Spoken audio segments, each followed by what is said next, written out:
Welcome back, everybody, to Maniacal Music Musings.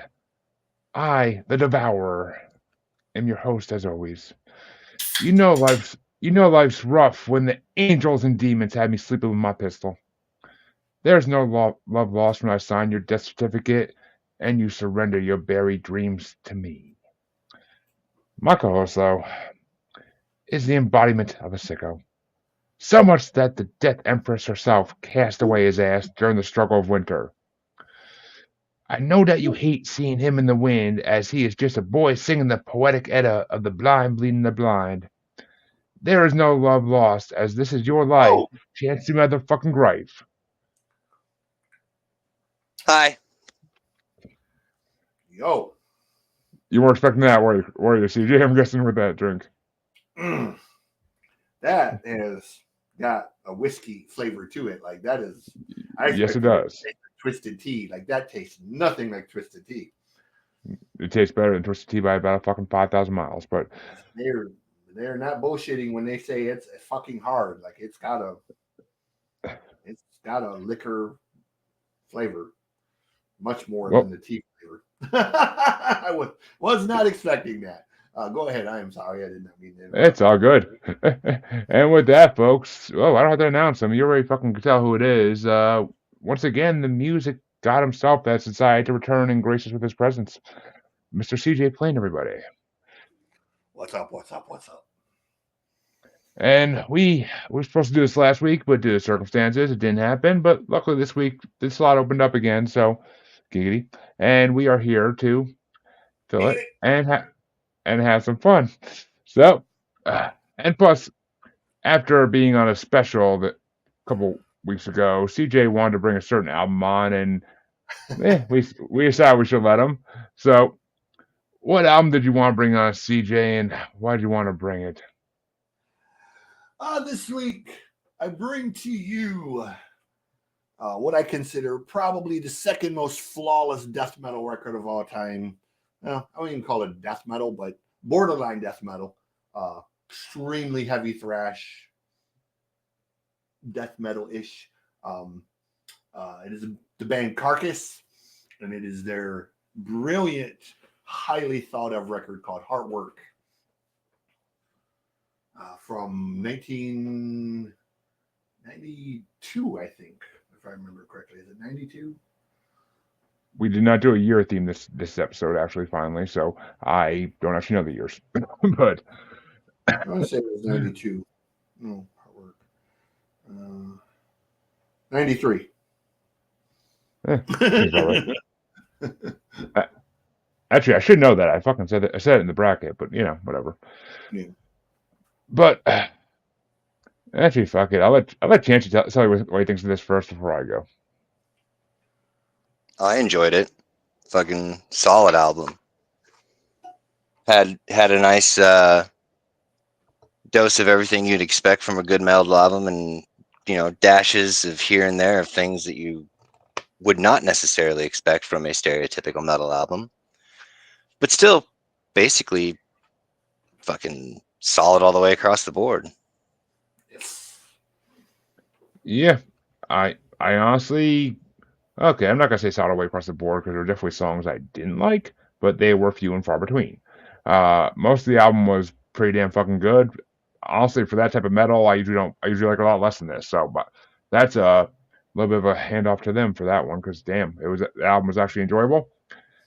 I, I actually had a pretty damn big list from this one, so I don't know. I'm getting more into this thrashish type metal since we've been doing these brackets. So I actually enjoyed the shit out of this, and listening to it with the whole album with headphones on probably made a big difference than if I tried to listen to it in the car. I'm sure, but it the lyrics are freaking amazing, and I mean I'm pretty sure I listened to this a fucking week ago, so forgive my memory, but I'm pretty sure it's the first couple beginning songs I really wasn't a huge fan of, and then as it got into the middle album, I started enjoying the shit out of it, and then I think towards the end it kind of petered off a little bit, but I Yeah. overall enjoyed I overall enjoyed the whole freaking album. So, but what are your top five from this album, CJ? There's one thing I'll say about this record. Jeremy actually heard a couple songs. Chancy hasn't heard them. But I was in a band called Psychotic Therapy.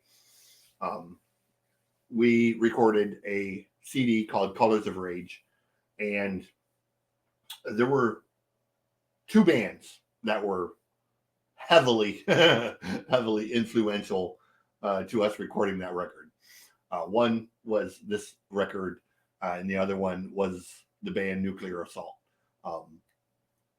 Both of those bands weighed very heavily in, what we did. And I will go so far as to say that my number one song from this record, the song that I sent you called Twisting Shapes, I will readily admit that that bass riff and guitar riff were pretty much jacked from the song Embodiment off this record. So I shamelessly say that that riff had a major influence on us recording the song Twisting Shapes. So Embodiment is one of the songs. Blind Leading the Blind is one of the big songs. This Mortar Coil. But my favorite one is the title song, Heartwork. One of the very first songs recorded in the industry that employed the double harmonic guitar soloing, and something that has become commonplace in metal now, but was rarely ever used before Carcass recorded it with this record. And they caught a lot of shit for doing it because death metal fans thought they were selling out. It wasn't heavy enough, or it was too pretty for what was supposed to be. But when you listen to it now, all of the great bands do it.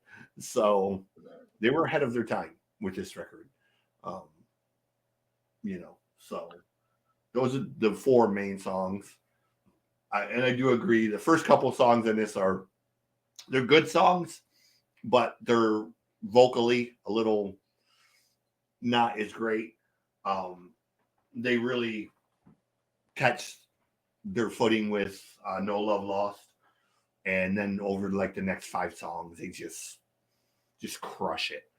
And then the last 2 songs they lose steam a little bit because they did so much in those middle 5 songs that it's hard to follow those songs. So yeah, anyways, that's my list for this record. Well, Chancy, what were your top 5 for Parkers? I was gonna say skip me for now. I'm in the store, but I have my notebook in the car. So as soon as I get out of here, I can absolutely give you my top 5. Oh, all right. Well, I got 3 honorable mentions, so I'll take a minute or two and give you time. But my first honorable mention, though I don't remember for life me at this point why, is Albeit Macht Fleisch. Because it doesn't look like a good old German song. But my number 7 was No Love Lost, and my last honorable mention was the song from the bracket 2 weeks ago, Death Certificate. Because I did enjoy it. I did enjoy it somewhat. I knew it wasn't gonna make a part in the bracket, but I did enjoy it somewhat. So it was a decent song. My number 5 was Blind Bleeding the Blind because I like the theme behind it. Yes. Poetic. My number 4 is Buried Dreams. Amazing fucking lyrics and tempo, and the all you need is hate line is fucking. I can do that. I could do that. High school me would have fucking married that song. But my number 3 was Embodiment because not really sure why, but it had to be pretty amazing to be number 3. That riff. Maybe that was probably why. But that riff is just nasty, bro. Like when I heard that riff, I was like, I want to write this song in my own way, and we pretty much did. Like I said, I shamelessly admit that we ripped that fucking song off so badly for Twisting Shapes, bro. Well, My number 2 song was Heartwork for same reasons you just said. The Yeah. incredible riffs in the beginning of the song and the guitar work throughout was fucking incredible. So Yeah. I had to put that there. But my number 1 was This Is Your Life. It was a fucking amazing song. Like I could dig at all day. I'm pretty sure it made to my Spotify like list. So fuck yeah, I enjoyed this album a lot. But This Is Your Life. What version did you look? I don't know. The version I listened to has a shitload of songs on it. I think. Are you talking about This Motor Coil? I think you're talking about What? This Motor Coil. I It was might gonna be. say he's probably talking about like the ultra deluxe edition that they have available because I Yeah, had to go through. yeah. The Ultimate Edition has demos of all the main songs, and it has 2 Yeah, bonus songs called. Okay, It so has you heard the remastered one. Okay. yeah. yeah, but yeah, it has 2 bonus songs. This Is Your Life and Rock and Roll, Okay. and Yeah. the bonus song This Is Your Life is fucking incredible. So that's the one I freaking listened to and I freaking enjoyed the hell out of. Well, if I would have known But that, I would have had Rock and Roll because Rock and Roll is another song that we shamelessly ripped off for a song called "Hate Artist." I wasn't that big a fan of rock and roll, honestly. It just didn't do it for me. But Chancy, by that sound, I'm guessing you're back in the car. So, what are your top Yup. 5? It is number 5, Death Certificate. Number 4, Blind Leading the Blind. Oh wait, no, I'm sorry, I had one honorable mention. That was Death Certificate. Number 5 was Blind Leading the Blind. Number 4 was Doctrinal Expletives. Yes. Yeah, for sure, that was fucking sick. And number 3 was Carnal Forge. Number 2, This Mortal Coil. Number 1 was Heartwork. For me, the thing that set Heartwork apart from everything else was it almost was like, and when you said it was one of the first ones that was recorded, it actually kind of made sense because it was almost like they dumped a fuck ton of thought into this. And I don't want to say that they didn't do that for the rest of the album, but just with all the shit they do, it shows. Yeah. It's the harmonic solos on Heartwork, man, that the way the guitars float back and forth on that song. Like it's so melodic, but it's still so heavy and so aggressive that it's like a really it's hard to describe. Like it's a beautiful song, but it's still, you could still like use it as like a ring entrance for like a boxing match or a wrestling match, or you could still like kick somebody's ass to it in the parking lot. So I mean, it really is.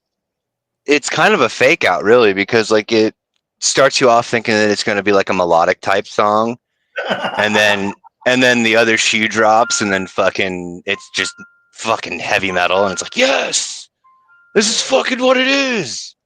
And then it drops back into the melodic part at the end. Which made it a good song. I mean, I love when songs do that exact pattern. But I mean, I don't know. It has so many dynamics in that song, man. Which I just listened to. Actually, just finished listening to today the new Nightwish album, and they did a lot in that. Since fucking Marco left, they changed up their style and made it so much fucking better. Like, it's magical. Don't worry, Chance, he'll be on here soon enough. But, well, speaking of Chancey, what album did you want to bring this week? Because I know there's one you were really excited to bring for CJ, so I figured I'd let you go second.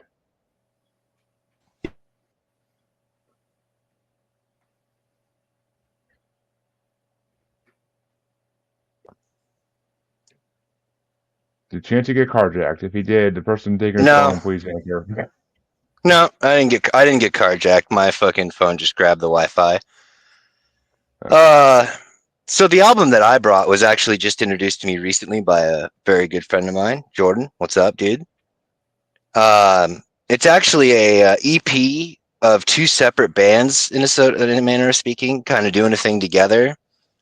It's called the Poetic Edda by I want to pronounce it as synesthesia, but I know that's not what it is. It's synestia and disembodied, and it's fucking it's just it kind of, in a lot of ways, there was some certain similarities to the Carcass album that I wasn't expecting until after I had started listening to it, after I'd already sent my recommendation over. And I was like, oh yeah, fuck yeah, that's awesome. Fucking, and also on top of that, it's 4 songs, so even if you didn't like it, you didn't have to listen to it for very fucking long. Well, the moment Chancy's been anticipating. CJ, what did you think of Chancy's EP? So here's the thing with this record. Musically, I loved it. I loved the orchestral pieces that were sort of mixed with, the heaviness. It was very bomb. I hate using the word bombastic, but it was very bombastic. Like it was what you almost expect at like a symphonic type of show. Um, some of the vocals, I'm not a huge fan of the deathcore style vocals, um, as far as like the pig vocals and whatnot. Um, I don't hate them. I'm just not a huge fan. I did like the normal, like more King Diamond-ish, Cradle of Filth-ish style vocals they had. Um, I think if they would have kept to that more, it would have been, a nearly flawless record. Um, but I didn't hate it. Like it, you know, for 4 songs, it was perfectly paced. I did enjoy it quite a bit. Like, it's one of them records where in the classes I'm in, I having the advantage of having studio equipment now. Um, I'll throw it into Logic on the MacBook and I'll like turn the vocals down lower and just enjoy the music part of it. So, um, I mean, but that could be one of the overall, two. That could be one of the two vocalists they have going there, because, like I said, it is the lead singers of 2 separate bands. yeah, and that's the thing. Like I don't hate it. Like I don't want to sound negative. I'm just not a huge fan of just the deathcore style vocals across the board. Um, but musically, I thought it was brilliant. Like musically, on just the musical side of it, it was a 10 out of 10. Like I mean, hands down, it was a 10 out of 10 musically. Like the mixes and the Yeah, different elements that they brought into it with, the symphonic elements and the keyboard elements and the heavy guitars and shit. It I was was gonna say those riffs were sick. yeah, like it was a brilliant record musically.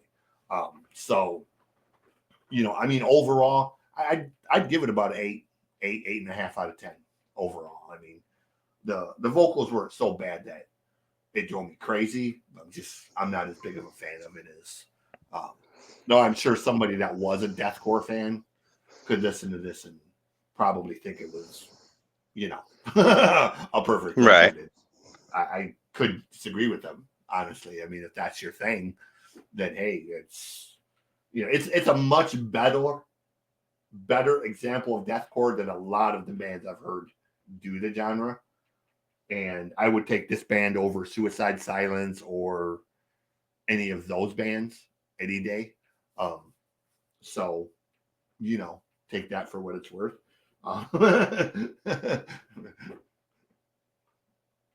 Yeah, I mean, I will say when I heard this album, this EP open, I was like, okay, no way Chancy's bringing me a fucking full-on symphonic metal EP. No way in fucking hell. I'm like, I wish, but this would not happen. And then it kicked in with the singing, and I was just like, oh god, okay. Which I mean, the singing, it didn't bother me too much. I definitely like the second half of the EP better than the first half by far. I don't know if that's just two different singers, if they switched out who's singing what, like halfway through. Like I couldn't tell you. Well, Chancy lost service.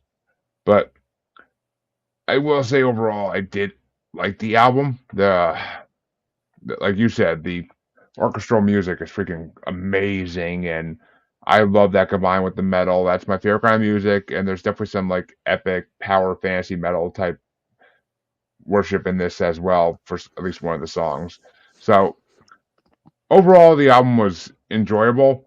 It's just the second half was better than the first half by fucking far.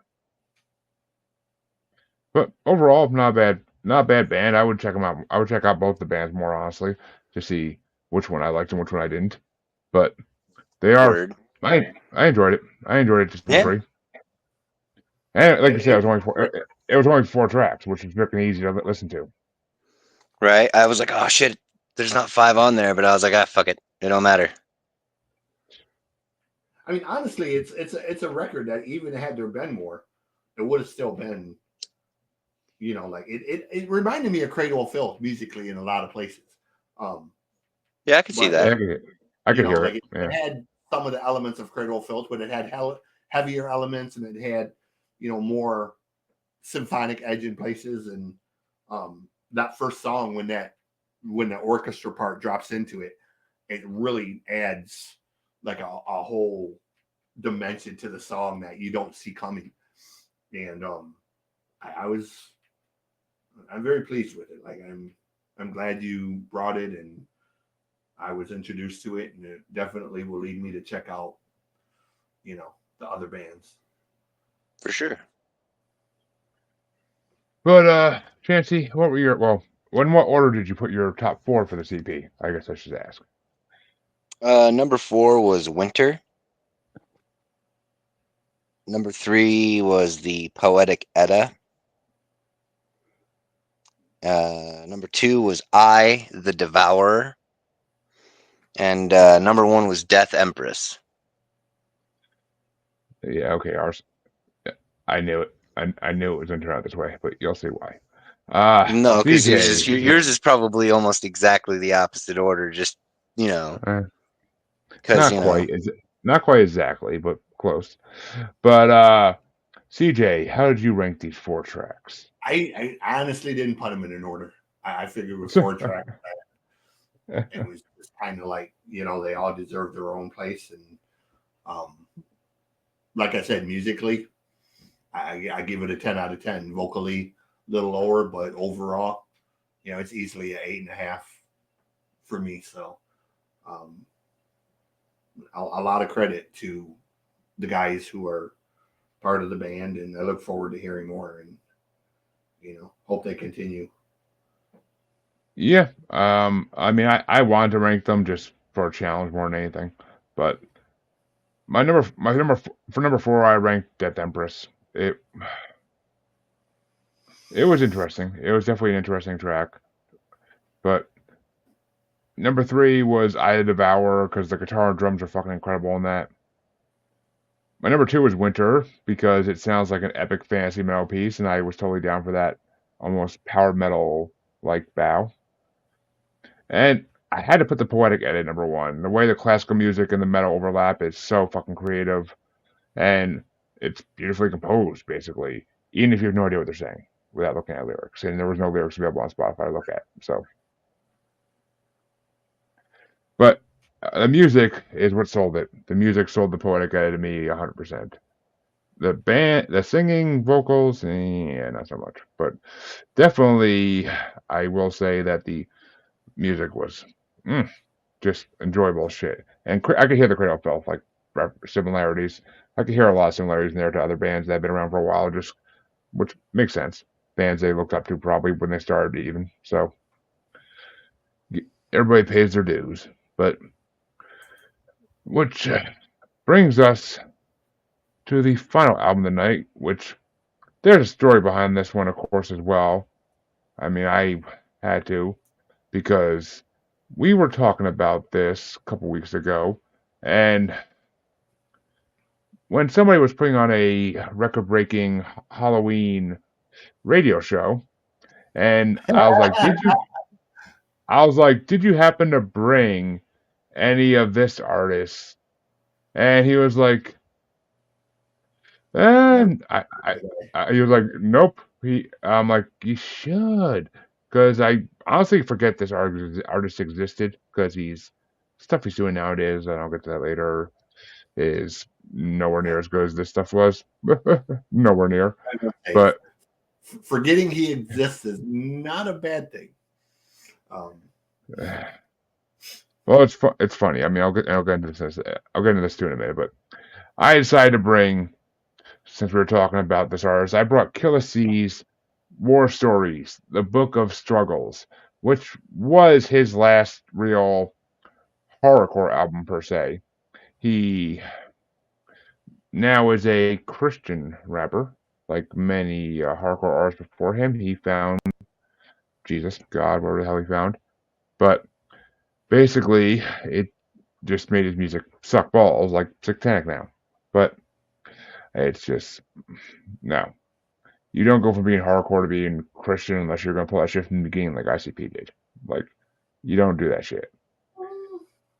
And even they got hate for it, just ask Chancy. But I will say that, I don't know,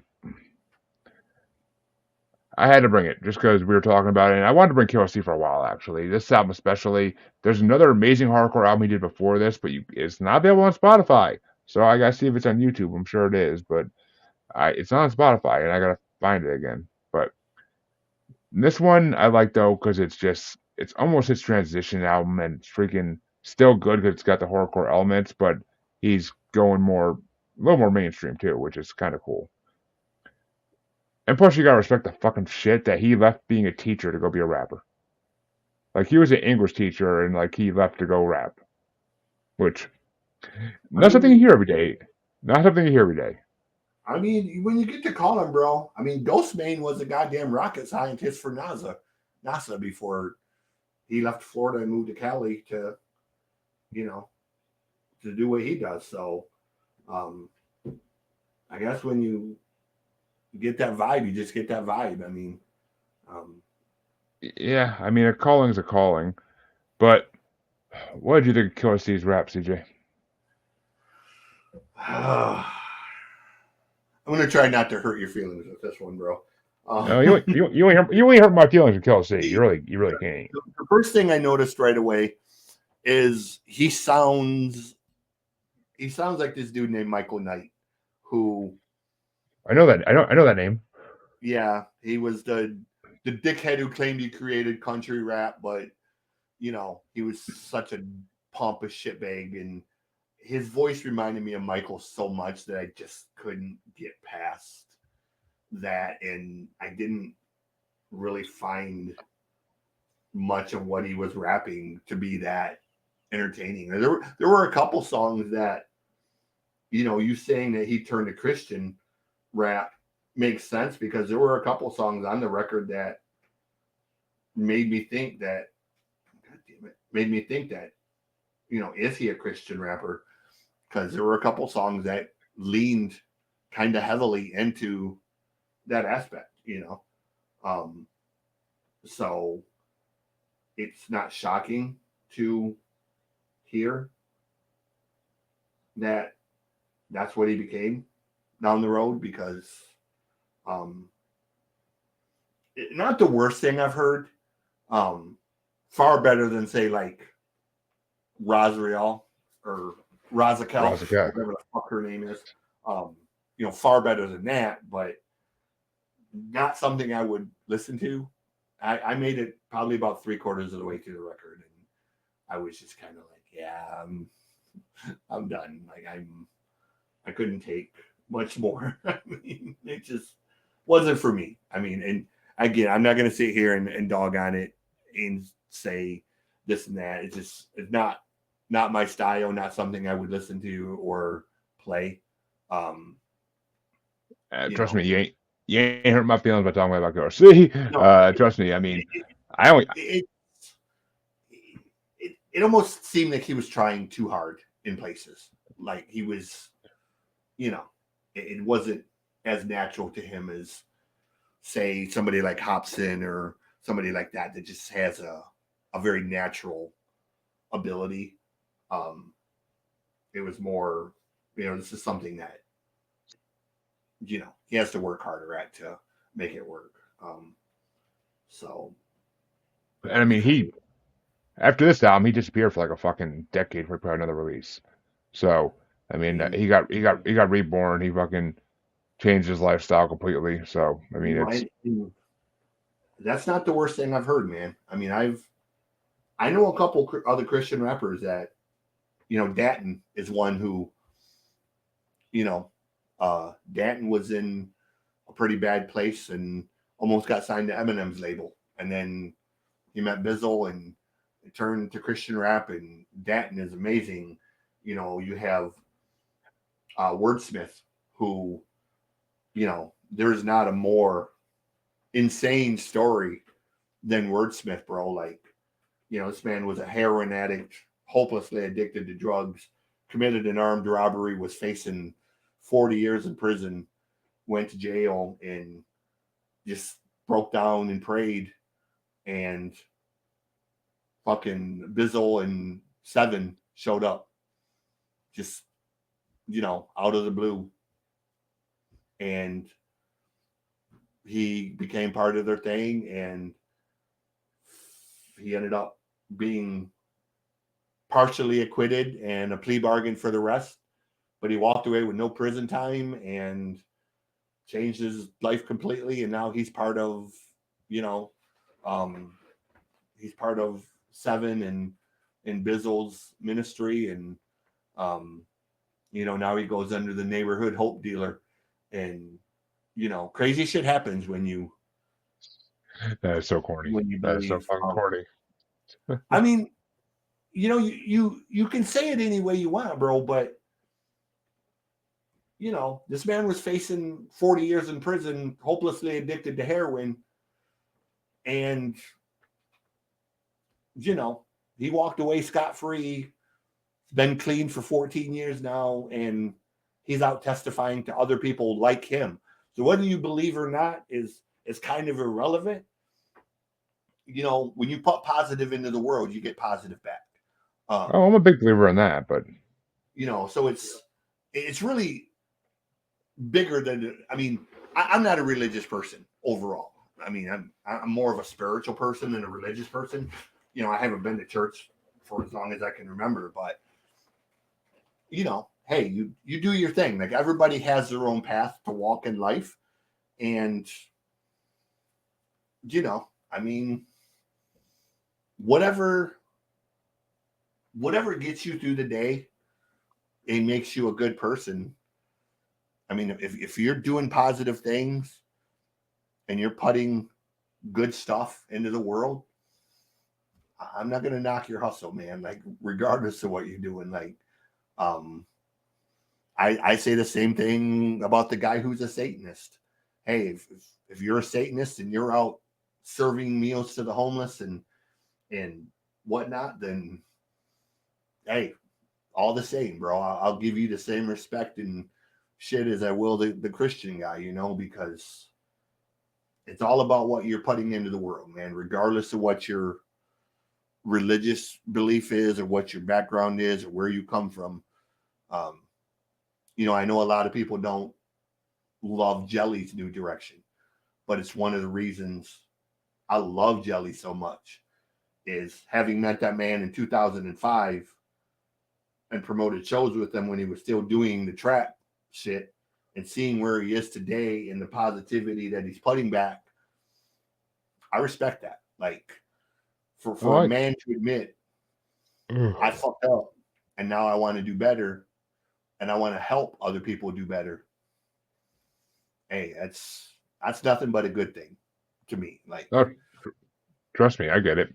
Jelly Roll, as a man who's been mistaken as Jelly Roll at a concert, um, literally happened at a right to Jelly Roll got off the stage performing, but um, back in the No Sick Days fucking era. But I can't say I'm a fan of the way his music style changed, but I respect what he had to do to fucking get big, and he did it. So, and that's the thing. Like, no, I'm a much bigger fan of his hip hop stuff than I am of the country stuff. But I ain't gonna knock that man's hustle. You know, fuck no. he's going into jails, he's going into rehab centers, and he's putting his money where his mouth is. He's giving money to youth groups to channel these kids away from making the mistakes he made, and that's never, ever going to be a bad thing, you know. No, never.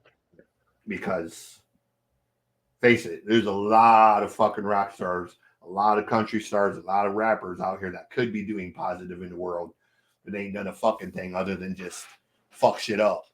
So, hey, it reminds me of my grandma. My grandma always told us one of the biggest things that I remember my grandma saying is, I can show you better than I can tell you.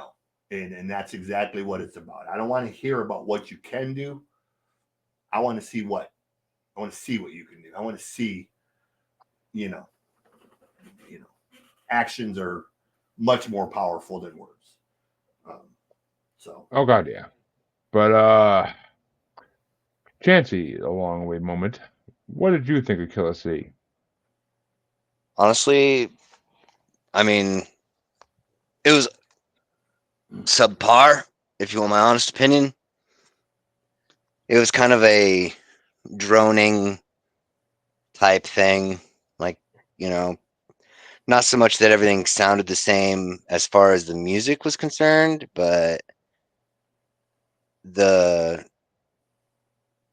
sound of the voice, even to some extent, some of the beats, just missed the mark with me on that one. Yeah, I can understand the voice thing. That's 100% for damn sure. But I can't. I mean, he's better than a fucking on your Spotify mix of 2,000 other songs that he comes up once in a great while. But I I'd mean, be interested in hearing his newer stuff, to be honest, and see I where he's haven't been.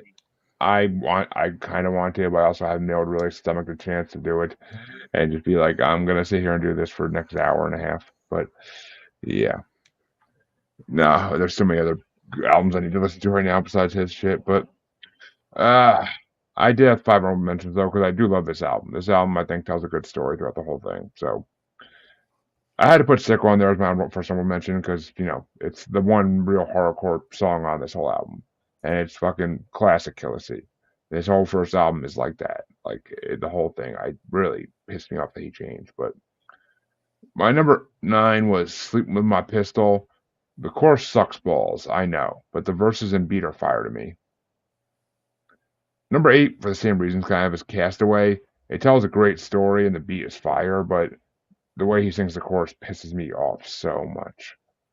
Like, I hate the chorus. Like, I just want to get past it every time. But my number 7 was the opening track, "100 Bars of War Stories," because I do love that track. That track's fucking incredible, especially once he actually gets into the verses of it. Like, it's just magical. But my number 6 is "Just a Boy," because it kind of annoys me, the chorus yet again. But the verse and the story are fucking amazing. Number 5 was "Life's Rough," because fuck, it's one of the truest songs I've ever heard in my life. I mean, it's got a pretty sick beat to it as well. But number 4 was "The Struggle." Decent lyrics and good story in it. My number 3 is "In the Wind," because it has that Cradle and Slave sample in the beginning as the beat, and it's freaking incredible. Like I love that he used Cradle of Filth for like a beat. It just freaking it's what made me like him, because I didn't say this yet, but I found him on iTunes back in the day, fucking as a, if you like ICP, you may like this guy, and that's literally how I found him. And like, "In the Wind" was one of the first songs that really like drew me to him, because I fucking heard that Cradle of Filth like riff in the beginning, and I was like, what now? But my number 2 was "Angels and Demon," because I love the lyrics in that song. I love the chorus. And of course, number 1 had to be the fucking best song he ever did, "I Know That You Hate," because the fucking beat is phenomenal. And if you watch the music video go with it, it kind of like makes it so much better. The video actually improves on the song. But it's, I don't know, I always loved "I Know That You Hate." It's just such a good like theme song for life. But I don't know. I like Killer C to some degree, but I do get sick of him if I had to listen to him over and over again. Definitely do. But what were your top 5, if you have that many, even, CJ? I actually didn't even make a list. Like I said, I didn't get all the way through the record. I made it to, I think, about track 8, 7 or 8, and I was done. I was kind of like, yeah, it's not for me.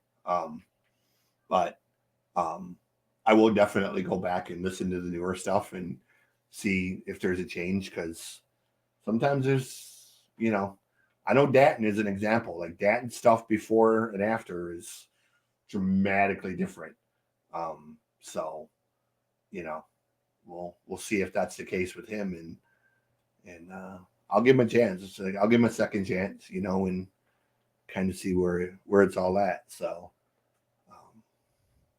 Yeah, I mean, like I he's said, it's, you know, not the worst I've heard. Far better than Razakel or whatever the fuck her name is, because she just makes me want to stab myself in the fucking face with her shit, bro. Like her shit is so fucking bad. I've had a thing for Razakel for so long, like that. Just like I'm not into her as much as I was years ago, but I fucking still enjoy her old music once in a while. Her But and who's the other motherfucker she was always with? She used to date him or something. Is it Satanic or Satanic, yeah, yeah? Satanic. He was another one that just like fucking. And Bobby Knight wasn't the other one that was just, I didn't mind. Bobby Knight's voice gets irritating, but I didn't mind him. yeah, like his voice is just. I had about Oh, 1.5 songs of Bob's voice, and it was like, yeah. he literally sound. He literally sounds like every time he goes to record a fucking track, that someone has to punch him in the balls 20 times before he does it. Like, and literally his voice sounds like. But I don't know. It's I don't know. It was there was a stitch. There was a was it Stitch Mouth or I think it was Stitch Mouth. There's definitely a Stitch Mouth album I want to bring on the show eventually because he was really good with That's another oh one I no, didn't know. not Stitch Mouth Mouth Comatose. Comatose's I Madman album is fucking incredible. Fucking don't invite me on for that one because he was. Yeah, I'm sure. I looked up horrorcore shit for this Halloween show because I wanted to put some new fresh shit. He was one of the people that I found. There was a couple random songs, and I listened to like one of his songs and was just like, no, that production is. It's like it sounded like a fucking horrorcore version of something from Saint Anger. You know, like the mix was so bad, dude. It was like, holy shit, like, you know, it wasn't the Yeah. rapping much. It's just his mix, bro. Like his production is fucking garbage, bro. It was like, oh my god. I mean, So SKR back in those days was recording in some guy's fucking spare room. Like that's what they, it sounds like. And it sounds like they were playing with a fucking pack and play, like the old, you know, kid handheld thing with the fucking little plastic microphone and shit. That's what it sounds like they were recording on. You know, like the little Fisher Price fucking handheld tape player. yeah, never got a chance to see them live. I really never got a chance to see them live because they never used to come out of, like the Southwest, and like Razakel started coming out with ICP at one point, like back like probably 7-8 years ago now, but I never got a chance to go see one of the shows she was at, but I would have loved to and actually got to meet her because at some of the shows locally, I did get to meet a lot of these fucking artists. And honestly, Kill C did a song with Scum you should check out. I forget the name of it off the top of my head, but he featured on one of Scum's tracks and he fucking was pretty good on that. I don't know that name, so I'll check him out. Scum? Yeah. I don't think I've ever listened to his stuff. Oh, dude, he's been around for like fucking ever. That don't mean anything. Like he runs LSP, Lyrical Stuff Productions. Smalls One, Insane Poetry. Insane Poetry, I know. Insane Poetry and Scum have a group together called MMFD, Make My Motherfucking Day. Okay, never heard of it. I know Insane God. Poetry. I know Insane Poetry because he's been on a lot of shit. ASO, you know. Yeah. So he's been on a lot of features. He's been on a lot of features. But and like I said, dude, I mean, there's so much stuff that I've never bothered to listen to or got into. Like even major stuff. Like I can honestly sit here and tell you, I've never listened to an entire record by The Who. Like I've heard, you know, this song, and this song because it's been played on the radio, but I've never listened to an actual Who record. I've never listened to an actual Led Zeppelin record other than what's been played on the radio. They're just not bands that I'm a fan of. And, you know, to sit here and say, oh, I've listened to Physical Graffiti. I've listened to House of the Holy, or I never sat down and listened to a Zeppelin record from point A to point B. I had to for this. I had to for this show, but So other than like Black Dog, Stairway to Heaven, Cashmere, and the Lemon Song, I probably couldn't tell you any more Zeppelin songs above and beyond those songs. I mean, I'm pretty sure Chancy's pulling out his beard hair by this point. Of like, what the fuck, dude? I'm sure he'll probably smack the shit out of me if he ever meets me. But nah, I wouldn't do that. I mean, it's not that I don't like them; it's just not my thing personally. So, I've got plenty of bands, and I'm sure people feel that way about I'm sure people feel that way about Tom McDonald. I'm sure people feel that way about people like Wednesday 13 or some of the punk stuff I listen to. But that's the cool thing about music, is there's so much of it that, hey, even if you don't like something, there's always going to be something you can just listen to in its place, and I still respect those bands regardless of how I feel about them. I'm not a Stones fan, but hey, 70 years is 70 years. You don't be a band for 70 years and record God knows how many records and not earn my respect to say, hey, you must be doing something right. Even Taylor Swift. I don't like Taylor Swift, but $1 billion concerts are $1 billion concerts. Yep. None of us are outselling $1 billion concerts. So, yes, yeah. Yeah. Well, I'm just saying, I'm not going to rag on her because, hey, I will rag on her when I fucking do a concert that's even got 1,000 people. Well, I've done concerts with 1,000 people. I'll rag on her when I do an arena show. Let me put it that way. If when I reach the level, if I ever reach the level to do an arena show, then I'll reserve the right to talk shit down to somebody who's at that level. But this is the level I'm at right here. So until then, I will talk exactly at that level and say, respect where respect is due. Well, Chancy, to finish us off, what are your top 5 Killer C songs? So the 5 of the songs that I could tolerate was like Life's Rough, Angels and Demons, Castaway, Sicko, and I Know That You Hate. Yeah, that's pretty much. What's the one song where he's talking about the angels in the song? Angels and Demons. Angels and Demons. That one I did kind of like a little bit. That was the one that made me think like maybe he was a Christian rapper, because that one had that vibe of like it would almost have like a Christian rap vibe to it. There's a reason that's my fucking number 2, man. I mean, that chorus, I see angels, I see demons, and I don't know why they're screaming. Like, it's fucking haunting. Like that haunted the fuck out of me the first time I heard that. I was like, oh my god, that's fucking dark and shit, and it's awesome. But I mean, if he did more stuff like that, I probably would enjoy it more.